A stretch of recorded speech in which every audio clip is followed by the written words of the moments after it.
Hello everyone, आज हम class 12th chemistry biomolecules से जितने भी क्वेश्चन पूछे गए थे 2022 में सीबीएसई बोर्ड एग्जाम में, उनको वन गो में कवर करेंगे। तो स्टार्ट करते हैं। सबसे पहला जो एमसीक्यू पूछा था वो न्यूक्लियोसाइड से पूछा था। तो देखते हैं। Nucleosides are the composed of, आपको चार ऑप्शंस दिए हैं। मैं ऑप्शंस रीड नहीं करूँगी, डायरेक्ट आंसर टिक करती हूँ। तो इसका आंसर नंबर हो जाएगा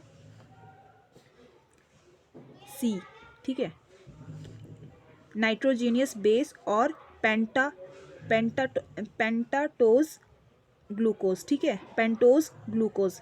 ठीक है, क्योंकि देखिए जिसमें आपका नाइट्रोजीनियस बेस होता है और पेंटोज शुगर होता है, वो आपका न्यूक्लियोसाइड होता है। लेकिन न्यूक्लियोटाइड में क्या केस होता है? न्यूक्लियोटाइड में आपका फॉस्फोरिक एसिड भी आ जाता है। ठीक है, अगर इसमें न्यूक्लियोटाइड के बारे में पूछा था तो हम ऑप्शन नंबर डी टिक करते। तो इसमें सी होगा, क्योंकि हमें न्यूक्लियोसाइड के बारे में पूछा है।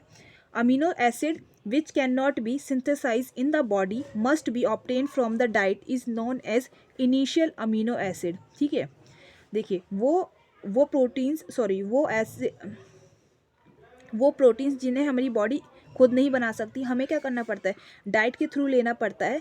तो वो क्या होते हैं? वो इनिशियल अमीनो एसिड्स होते हैं। ठीक है, एनिशियल अमीनो एसिड्स होते हैं, और जिन्हें वो खुद बना लेती है उसे नॉन एनिशियल अमीनो एसिड बोलते हैं। ठीक है, अब पेपर में कई बार इसके एग्जाम्पल भी लिखने के लिए आते हैं, तो मैं यहाँ एग्जाम्पल भी लिख रही हूँ। अगर आपको एनिशियल अमीनो एसिड का एग्जाम्पल पूछे तो आप लिख सकते हो ल्यूक्यूइन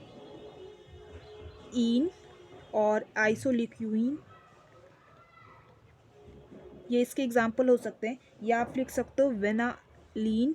ठीक है, और अगर नॉन के पूछे, नॉन एनिशियल अमीनो एसिड के, तो इसके एग्जाम्पल हो सकते हैं आप, इसके हम लिख देंगे ल्यूकोसिन। ठीक है, ये इसका एग्जाम्पल हो जाएगा। ठीक है, वैसे वन इनफ है, मैंने यहाँ दो लिख दिए हैं। इसके बाद देखते हैं नेक्स्ट वन। इसके बाद हमारा जो थर्ड नंबर का क्वेश्चन है, which one of the following sugar is non as dextrorotatory. Dextrorotatory हमारा सुक्रोज होता है। ठीक है, इसके बाद बात करते हैं base which is present in DNA but not RNA. DNA में प्रेजेंट होता है लेकिन आरएनए में नहीं होता, होगा वो होगा थाइलमीन। ठीक है, ऑप्शन नंबर डी। आगे बात करते हैं nucleoside acid, nucleic acid are the polymer of nucleotide. ठीक है, तो न्यूक्लिक एसिड क्या होता है उसका, किस are the polymer of nucleotide. ठीक है, glucose on the reaction with Br2 water gives, ये क्या हो जाएगा आपका? ये आपका हो जाएगा ग्लूकोनिक एसिड होगा। ठीक है, अब इन सब की भी बात कर लेते हैं, ये कब मिलते हैं आपके। देखिए, ये तो ग्लूकोनिक एसिड तब होगा जब हम इसमें Br2 और वाटर ऐड करते हैं। ठीक है, इसमें वाटर ऐड करते हैं। आपको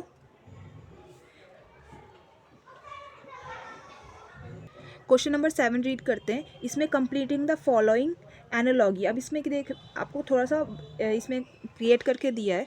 देखिए इसमें क्या क्रिएट किया है, कर्डलिंग ऑफ मिल्क। अब कर्डलिंग ऑफ इसके आगे मिल्क के आगे रेशियो दिया है। ठीक है, अब रेशियो ये किसकी वजह से होता है, और आपको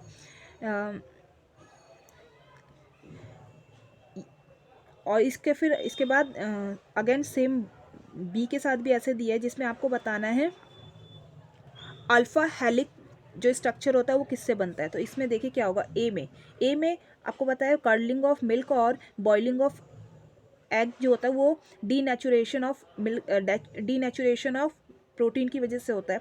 तो ऑप्शन में इसमें बी है और डी है। ठीक है, लेकिन हम बी को चेक करते हैं। इसमें आपको अल्फा हेलिक स्ट्रक्चर किसकी वजह से होता है, वो सेकेंडरी स्ट्रक्चर होता है। ठीक है, तो ऑप्शन नंबर डी टिक हो जाएगा यहाँ पे। आगे बात करते हैं, ये 2022 तक का था, अभी इसमें 2020 का बात करेंगे। ठीक है, अब देखिए इसमें क्या बात करते हैं, क्वेश्चन नंबर फर्स्ट रीड करते हैं 2020 का। तो इसमें what type of linkage present in polysaccharide. तो पॉलीसैक्राइड में कौन सी टाइप की लिंकेज प्रेजेंट रहती है? तो इसका आंसर होगा ग्लाइकोसिडिक। तो ग्लाइकोसिडिक लिंकेज इसमें प्रेजेंट होती है।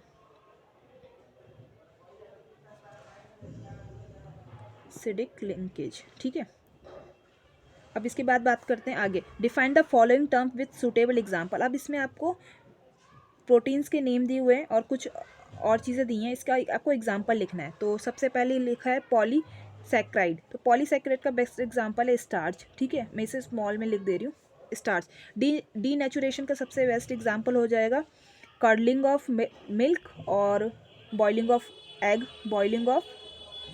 एग, इसके बाद फाइब्रेस का एग्जांपल पूछा है, तो फाइब्रेस का भी आ जाता है और आपका फाइब्रेस का आप सिंपली लिख सकते हो केराटिन, ठीक है। इसके बाद देखते हैं यहाँ पे आपको डिफरेंसेस पूछा हुआ है, ठीक है, डिफ्रेंशिएट बिटवीन फॉलोइंग, ठीक है। यहाँ 3 ऑप्शन 1 मार्कर का पूछा हुआ है इसमें। तो इससे पहले हम क्वेश्चन नंबर 4 डिस्कस कर लेते हैं, उसके बाद इनको देख लेंगे क्योंकि इनका लॉन्ग आंसर है, लिख के दिखाना पड़ेगा। तो यहाँ पे पूछा है 2 standard DNA are the complementary to each other, true है हमारा। और रीज़न देखते हैं, 2 standard DNA held by intermolecular H bonding between basis, तो ये भी सही है। तो इसका आंसर क्या हो जाएगा, option A, both A and R true and R is the correct explanation of A, ठीक है। अब ये क्वेश्चन नंबर 3 में देखिए 3 पार्ट्स हैं, आपको इन सब में डिफरेंस बताना है, ठीक है। तो मेरे पास यहाँ पे बहुत सारी स्पेस है, मैं इनका यूज़ करके आपको आंसर बताती हूँ। पहले हम बात करते हैं अमाइलोज के बारे में। तो देखिए अमाइलोज वर्सेस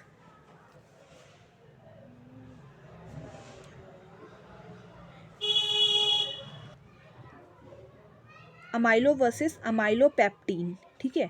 तो देखिए अमाइलोज क्या होता है, इसमें कितने परसेंट है आपका, ये 15 to 20% क्या होता है, स्टार्च प्रेजेंट होता है, ठीक है।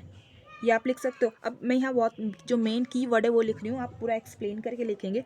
और ये क्या होता है, सॉल्युबल इन वाटर होता है, सॉल्युबल इन वाटर होता है, ठीक है। और वहीं यहाँ पे मैंने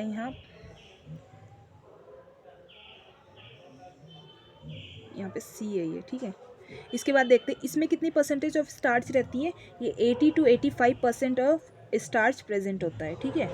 इतना क्लियर। और ये इनसॉल्युबल इन वाटर होता है। हमें 1 से 2 बस पॉइंट्स लिखने हैं क्योंकि ये सिर्फ 1 मार्कर है, ठीक है। Insoluble in water, clear, I hope आपको ये दिख रहा हो, ठीक है। इसके बाद बात करते हैं, क्वेश्चन नंबर फर्स्ट हो गया आपका, सेकेंड पार्ट देखते हैं।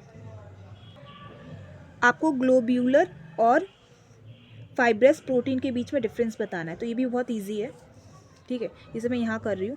तो पहला लिखते हैं हम ग्लोब्यूलर, ठीक है। तो ग्लोब्यूलर प्रोटीन और यहाँ पे आपका फाइब्रस प्रोटीन, ठीक है। तो ग्लोब्यूलर और इसमें देखिए सबसे पहले आप शेप के बेस में इसका डिफरेंस बता दे सकते हो। इसका जो होता है स्पेरिकल शेप होता है, स्पेरिकल इन शेप होता है। और जैसे मैं यहाँ पर क्रिएट करने की कोशिश करी, ये थोड़ा स्पेरिकल इन इस तरह शेप होगा। और ये जो होता है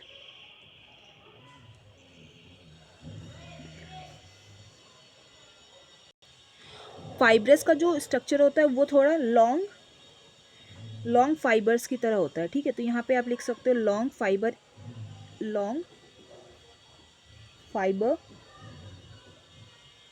इन शेप, ठीक है। इसके बाद आप नेक्स्ट बोल सकते हो ये क्या होता है, इनसॉल्युबल इन वाटर, सॉरी ये तो ग्लोब्यूलर है ना, तो ये तो सॉल्युबल होता है, ठीक है। ये सॉल्युबल इन वाटर, ठीक है। ये इनसॉल्युबल होता है, इनसॉल्युबल इन वाटर, ठीक है। इसका एग्जाम्पल आप लिख सकते हो केराटिन, ठीक है। इसका एग्जाम्पल आप लिख सकते हो सीरम लिख सकते हो, और नेक्स्ट लिख सकते हो एल्ब्यूमिन, ठीक है।